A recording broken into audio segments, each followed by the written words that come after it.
So let's get into some of your tips for making a portfolio that will help you Sure. stand out. Sure. And I would love you just to educate us all. And knowing a lot of people in this group, we have some people who are new, who are just now starting to think about this stuff. We have some people who have started their business. They've gotten a client or two. Maybe they were already accidentally doing the work and now they're realizing I need to level up and this portfolio is perfect for them. And then my more experienced freelancers, we're always aware of our portfolios and how to add to them. So I think they'll all be able to gain, but like really focusing on this middle, already working beginner freelancer. I want to just kind of put a disclaimer in the beginning that if you don't have a portfolio in place right now, like it's always better to have something than nothing. Like if you've designed like one social media post, put that up. If you like scribbled, a logo for your sister or for your aunt or something, put it up there. Like it's better to have something than nothing. Now, these tips are going to kind of give you an idea of how to, improve it, how to instantly take something that you have to a little bit better. So if I say something that you need to have and you're like, oh my gosh, I don't have that, then I'm not going to do anything. Don't do that. It's always better to have something than nothing. Okay. Okay, good point. I like that. So my tip number one for portfolio is have a portfolio and have it online.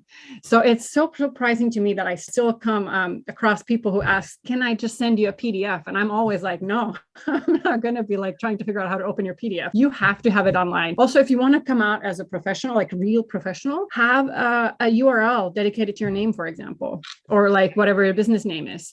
If you can't do that, because that costs money, you can still have it. You can have there's Behance or there's Dribble or there's like even start an Instagram account and call it your like business name or whatever and put your designs there. Like it's just put something online and remember, this is what people are going to use today. More than 55% of all the website traffic globally today comes from mobile devices. So make sure whatever kind of thing you create, whatever kind of portfolio, it is accessible on mobile phone. So that's another thing, like no PDFs because they are not responsive, Oh, okay. They're going to have to be like zooming in and zooming out. Oh gosh, that makes so that's my number one tip. That makes me think of that car commercial, insurance commercial, or house, whatever. You might not see it in Finland, but they're like, don't turn into your parents. And they talk about teaching adults how to open PDFs. And they're all like very like not tech savvy, but obviously our clients are going to know about PDFs. But the same as when you pitch for media, for editors, like if they don't want to open that and they don't want large font sizes in their inbox and they don't want to get a virus. So sharing a link is better for all of those reasons. And you might now think that, oh, well, but I can share like a Dropbox link or a Google Drive link or something. And you would be surprised how many times I try to access those. And then it's like, you don't have the rights to access this link or something. And I'm like, then I always have to be like, can you now add my email? Just don't do it. Just have a URL or like, or use a portfolio platform of some kind. Okay. The URL, the domain is really going to make the rookies, it's going to separate the rookies from the professional, serious business owners. So already my people know this. Everyone in the group, you're hearing this, go buy your domain and just go all in. So the second tip is if you can add more than one image of your project. So now you might be thinking that, oh, wait, but I just did like social media graphic or one post or something, and I only have one image. Well, you could show always exploration. Maybe you were doing versions of it. So you could have like at the top, this is the final design. And then right below is like, this is the process that I went through. These are the, or if you just have one, then quickly whip up a couple more. It's more interesting when they can actually like so ideally your online portfolio will have some sort of like your work landing page that has thumbnails and you can drill in to each of those. So then you click on that project and hopefully there's more than one image. It just makes it more interesting. It makes it feel more robust. There are different ways to kind of build up each of those projects. If it's branding project, you can have logo, colors, fonts. You can have sketches of your logo. You can have a little story of who this is meant for, all that good stuff. So build a little bit of around. Again, if you are just in a hurry to get something done, if you're a super beginner, it's better to have something than nothing, then just put that one image and tell what it was about. But if you want to take the next step, make it a little bit better, add more than one image. Okay. Tip number 3, when you have that thumbnail page or that landing page, let's say you're doing good, you're like intermediate designer skill level, you have maybe 6 projects in your portfolio. The organization of these projects should be so that the best project is always first. So you start off with your best project. The second best project should be last, and the third best should be in the middle. And I'll tell you why. So we are our attention span is like the shortest in the world, right, these days. So when someone goes into your landing page of that portfolio, so actually your URL, when they go to your business page, maybe that's not your portfolio, they click to work and there you have it. But on there, they might have like 3 seconds of attention span. So you better show your best stuff first. Same goes when they drill into that project. So now they click and go deeper. If you, let's say you have 5 images, the best picture of that project should be first, the second best last, and the third best in the middle. And then because first they see the best one, they're like, oh, Emily's really good. I'm going to start browsing more. And then you want to also end with a bang. So you want to also leave them with this feeling like, oh, yeah, she was really good. And then you want to have the third best in the middle so that if there's any that, because you're going to bound to have a little bit different skill levels in there in the mix, that you kind of keep moving them along with your best projects all the time. So that should be the order of the work inside the portfolio. Love the strategy behind that. It's so good to think about that. Thank you. Yeah, for sure. And one of those things that we don't think, I think most people put them in like a timely, like, in the order of when they did it, but you should be able to, with the modern, technology, just reorganize everything. Then fourth tip, remove all the lesser projects. So if you have any like filler projects, any lesser projects, just remove them. Again, this is for those people who have more projects in there. It's not really, your portfolio is not really a collection of all the things you've ever done. Your portfolio is a collection of all the things that you, first of all, want to do and that you are the best at, so to speak. So if you have like, let's say that, Emily, you want to focus on doing branding, you should put like only the best branding work in there and don't like add any social media stuff, because that's not what you want to do, right?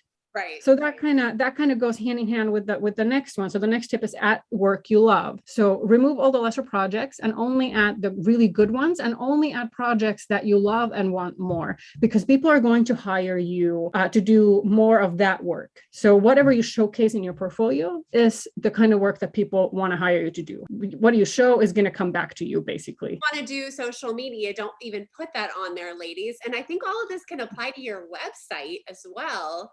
As far as, don't like list a mountain of services, like really focus on those that you love. And there's something that goes through me. Maybe I'm a little bit of a critic or like a skeptic, or I don't know, maybe there's a little negative streak in me, but if I see too much, it almost appears a little bit desperate to me. So the like less is more, understated is more. I don't know, if I saw 3 projects versus 9 projects, I don't know. There's like, it communicates something different when I see like, yeah. It really depends on the quality of the projects too. I always say, people ask me that, how many projects should you have? And I say for beginners, ideally you have at least 2 to 4 projects, so that you can show that you've done this thing more than once. For intermediate, I'd say anything between 4 to 6, and for advanced, then 6 to 9 or 6 to 10 or something like that. But when we go to the 9 and 10, they all still have to be really good quality. Like you don't get to 10 by putting 3 really good ones and 7 like filler projects. That doesn't count. Like when you are like expert, you have to have more projects to show, because that also reflects your experience, but they all have to be at that level, Yeah, that makes sense. Okay, I love that. So add work that you love. The other thing that I wanted to say about that is, it's oftentimes what we don't think about is, how does our client or prospective clients look at our portfolios?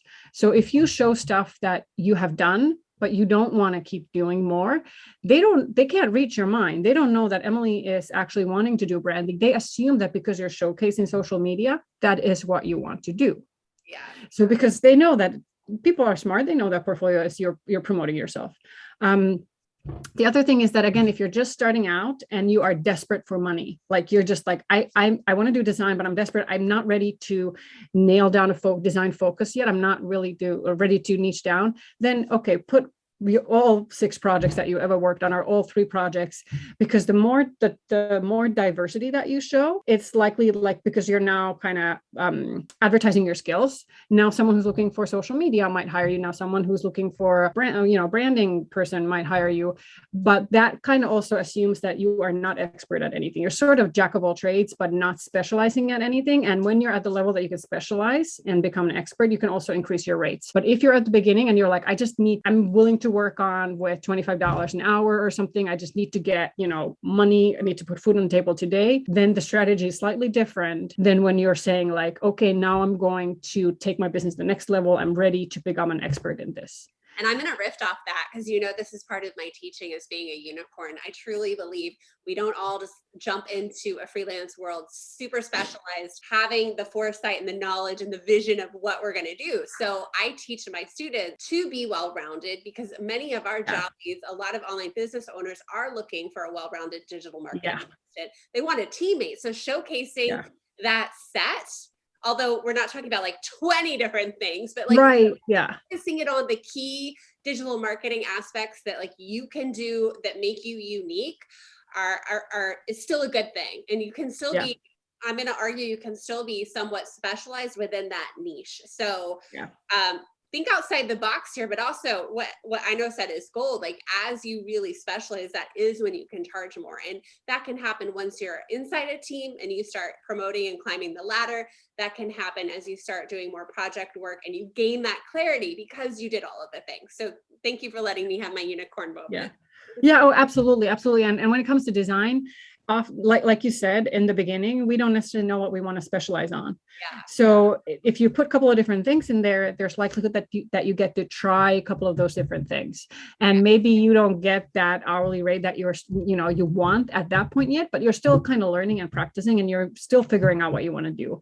And the more you get work, the more you get to refine your portfolio. So I always say this, that your portfolio is actually your tool to guide your design career, because so much people look at it and they make assumptions on what you do. So like I said, like if you just need work right now, there's a different strategy to use your portfolio for that. If you want to like get ahead in a certain niche, there's a different strategy to use your portfolio for that.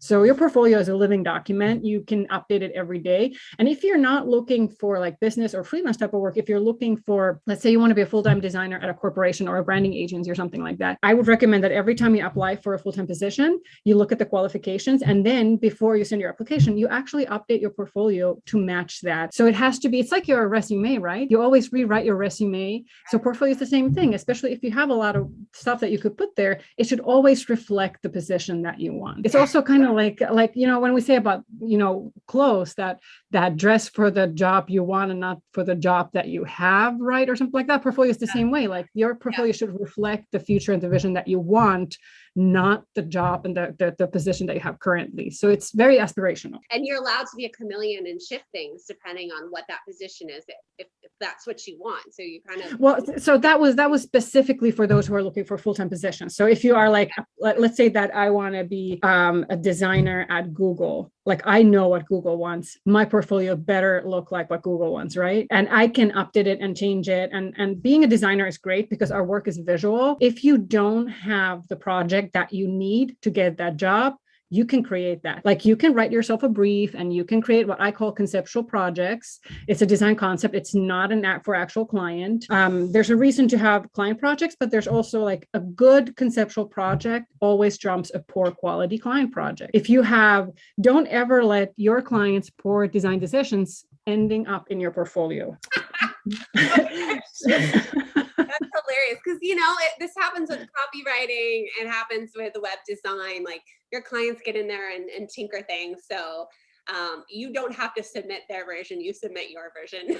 Exactly. Yeah. And with web design, it's especially difficult. And I always tell people, put your own designs, don't put the published website, because after it's published, they can go and hire a different designer or change or go, Lord knows they didn't have any design skill themselves and they changed all the imagery that you did and now it looks horrible. So don't necessarily like put those screenshots, put the ones that you designed because you were thinking how it should look like, how everything should look like. So your portfolio should represent you, not your clients at the end of the day. And clients, we all have a little designer inside us, even those who are not trained, and your clients will have opinions, and unfortunately most of them are not. So you as a designer have to understand how you coach these people to make better decisions. So I call it coaching your client to make better creative decisions. It all comes down to their poor decisions should not end up in your portfolio.